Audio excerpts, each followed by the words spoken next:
Kabar gembira bagi aparatur sipil negara atau ASN. Kementerian Keuangan sudah memastikan insentif akan mulai dicairkan.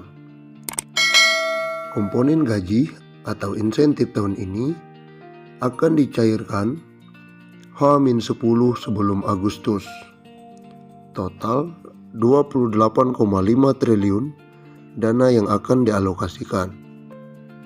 Dengan pembagian 14,6 triliun rupiah dari APBN diberikan kepada PNS pusat termasuk TNI, Polri, dan pensiunan, dan 13,89 triliun dari APBD untuk PNS daerah.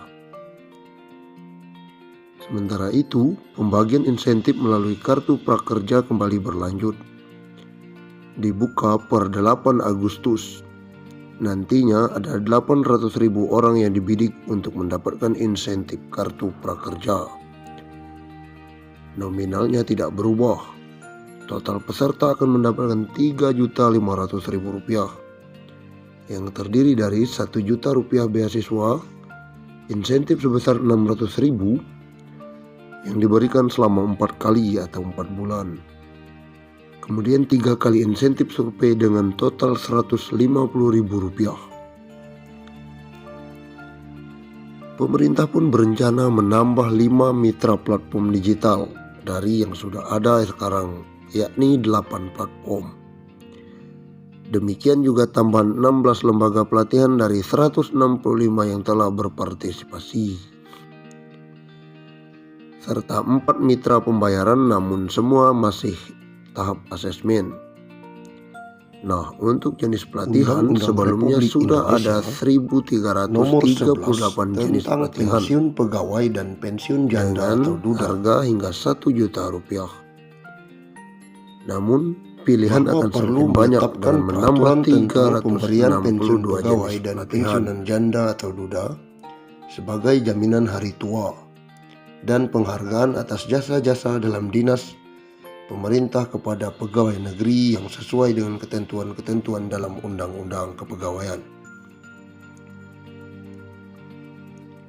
Undang-Undang tentang pensiun pegawai dan pensiun janda atau duda.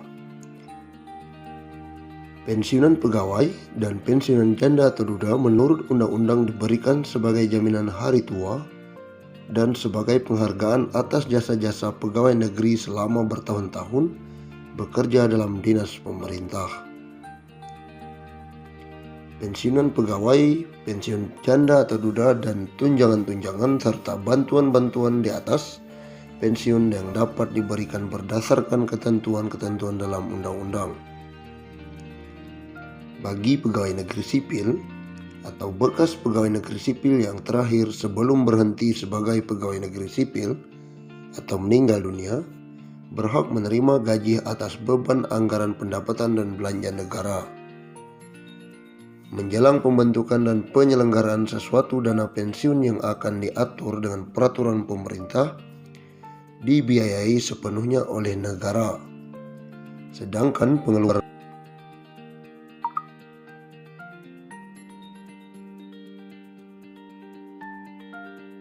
akan diatur dengan peraturan pemerintah dan dibiayai sepenuhnya oleh negara.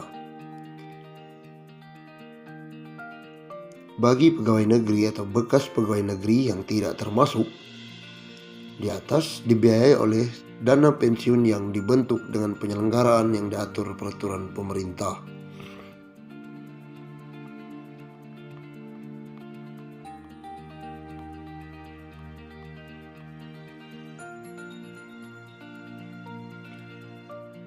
Undang-undang ini diadakan sebagai pelaksanaan ketentuan dalam pasal 19 Undang-Undang Pokok Kepegawaian yang menentukan bahwa jaminan hari tua pegawai negeri yang diantara lain berupa pensiun bagi pegawai negeri sendiri dan pensiun janda atau duda harus diatur undang-undang mengingat keadaan penghidupan masyarakat Indonesia. Sesuai dengan ketentuan dalam Undang-Undang Pokok Kepegawaian, maka peraturan pensiun yang baru ini mempunyai sifat pokok. Pensiun diberikan sebagai jaminan hari tua, sebagai penghargaan atas jasa-jasa pegawai selama bekerja bertahun-tahun dalam dinas pemerintah. Kedua sifat dari pensiun itu telah menentukan penyatuannya dalam pasal 19. Undang-undang ini yang menentukan 3 syarat pokok untuk memperoleh hak pensiunan, yaitu telah mencapai usia sekurang-kurangnya 50 tahun, memiliki masa kerja untuk pensiun sekurang-kurangnya 20 tahun.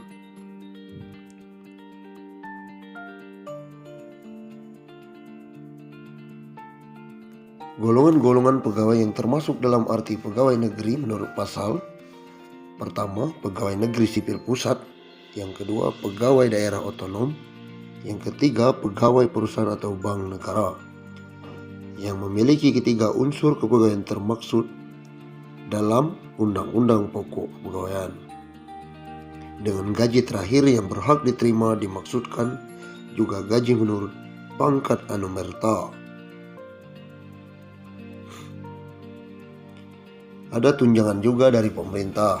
Yang dimaksud dengan tunjangan umum dan bantuan umum ialah tunjangan untuk bantuan yang pemberiannya tidak tergantung dari jabatan atau pekerjaan pegawai negeri, melainkan diberikan dengan rangka kesejahteraan jaminan sosial pegawai negeri.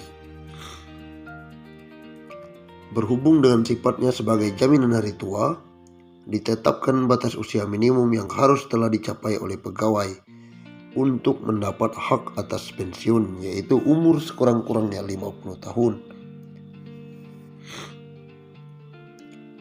Dari syarat tentang batas usia minimum tersebut dikecualikan pegawai yang harus diberhentikan sebagai pegawai negeri karena keadaan jasmani atau rohani. Pegawai-pegawai pada badan-badan pemerintah yang memenuhi syarat kepribadian dan kesetiaan, maka ditentukan pula sebagai syarat untuk mendapat hak pensiun bahwa pegawai yang bersangkutan diberhentikan sebagai pegawai negeri dengan sebutan dengan hormat.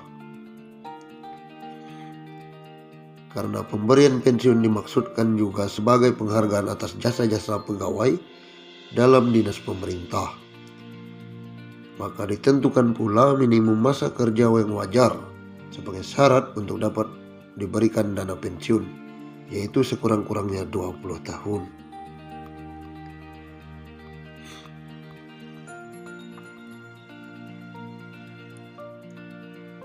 Besarnya pensiun pegawai sebulan untuk tiap-tiap tahun masa kerja telah